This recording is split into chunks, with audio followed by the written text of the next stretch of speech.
Let's rank every hero equipment from worst to best to make your heroes stronger. Starting with the F tier, we have the Life Gem. This is easily one of the worst abilities due to its HP cap. It honestly will just be far better if you just use the Apprentice Warden, as it does its job better. Even if you're using an air attack, there are just better abilities to use in those strategies. Next is the C tier. These are better at lower tunnel levels than at higher tunnel levels, starting with the Earthquake Boots. Now, the Earthquake Boots is a nice ability as it will really help in smash attacks, especially at the lower levels of the game. However, it really will get outclassed by better abilities as it doesn't really provide much to the king or his survivability. Next up is the Barbarian Puppets. The Barbarian Puppets are quite nice as they spawn 44 of those Raged Barbarians, and this is very good with the Grand Warden's Eternal Tome. However, in most cases, you're really not getting very much out of using this ability, as the second the Barbarians touch any sort of splash damage, they just die instantly. So honestly, it doesn't really help. It just provides a little bit more distraction, but oftentimes isn't better using than other equipment. Next is the B tier. These are good equipment, but will probably be outclassed in the near future, starting with the Royal Gem. This is one of the basic abilities for the Royal Champion, and while it is nice right now, it will more than likely get outclassed as the more hero equipment that the Royal Champion gets. However, it is still good to use now, and it can provide a lot of survivability for the Royal Champion. Also in the B tier is the Rage Gem. The Rage Gem is currently a very popular equipment. However, it will get very little value in the long run, especially since it does not pair well with rage spells, as it does not stack with them. It is only good in armies such as Electro Titans, since they don't need very many spells, or Super Archer Blimps that really don't have any spells, so it can be incredibly good in those. Outside of that, it doesn't really help, and the faster attack speed of the Warden can sometimes screw up your other troops. Next in the B tier is the Archer Puppets. The Archer Puppets can be quite good, but they're only good in Queen Charge attacks, especially since the DPS buff that the Queen gains is often really good and needed for those type of attacks to keep her charge going and doing a lot of damage.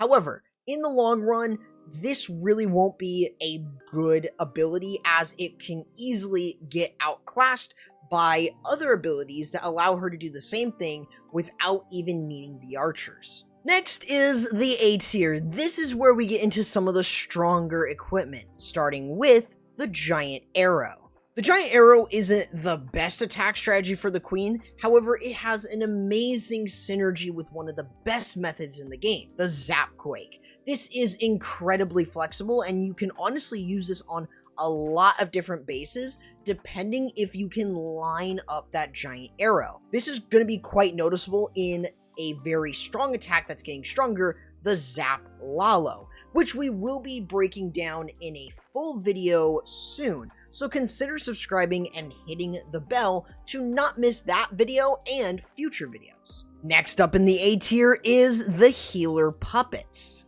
The Healer Puppets are quite good in most cases that aren't Queen Charge based attacks, and this can often keep your Archer Queen alive and give her some nice healing, which really does help her survivability. This ability pairs extremely well with the Giant Arrow, as they both get great value being used earlier and being used together. This can really help those Zap Lalo attacks, as both abilities are used early, which means you can turn your hero dive into a nice mini Queen Charge towards the end of it. Also within the A tier is the Rage Vial. The Rage Vial is still a very strong ability, and honestly, having a Rage Barbarian King with addition to having more DPS and a speed buff is honestly very, very good. You can really never go wrong with this, and you could even use this if your Vampstash isn't maxed out. But this is going to pair really well with the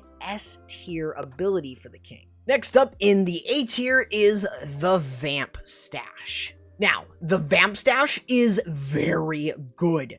This ability really is a passive one that allows you to live most situations, it gives your king healing every time he attacks, and with those attacks, he has a really nice increase in his hit speed, which can increase his healing, which is incredibly useful in a lot of situations, which pairs extremely well with the Rage Vial, but can also pair really well with his S tier ability. And of course, we get to the S tier, the best of the best, and the ones you want on your heroes, starting with the Royal Champion's Seeking Shield. The Seeking Shield is one of her basic abilities that is almost needed for the Royal Champion. Having the ability to hit 4 targets is extremely nice, and of how flexible it is, you often can never go wrong with this ability.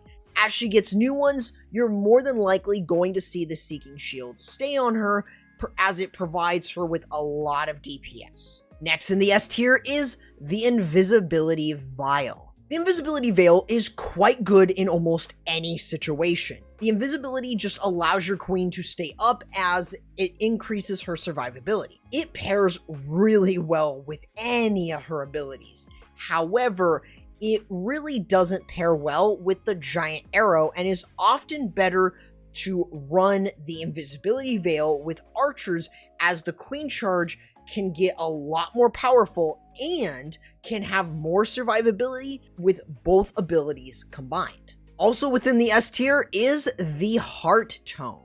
The Heart Tome is one of the most often overlooked abilities, as it is quite flexible, better than that of the Rage Gem. It also has a heal that lasts longer than a normal heal and can often be really good in any attack.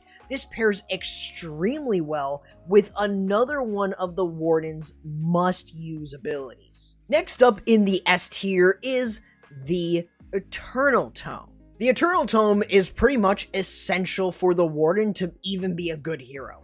Having invincibility is almost necessary, that can really make or break any army. Pairing this with a long heal after the invisibility expires is often the best pairing for the Warden, as it's incredibly flexible and honestly helps any attack, even Valkyries. But the best ability has to go to the Barbarian King's new epic Giant Gauntlet. The Giant Gauntlet is the newest equipment and our first epic. This ability though is just completely busted, giving the king more survivability, more damage, and of course, splash damage. It's really, really nice. Of course, it is his best in slot, which really is nice, and it works in any situation. Its best pairing is typically with either the Vampstash for extra heals and a faster swing during the ability, or the Rage Vial for greater damage and faster attacks. And here is the tier list. Let me know what your thoughts are and what future equipment you think will be added.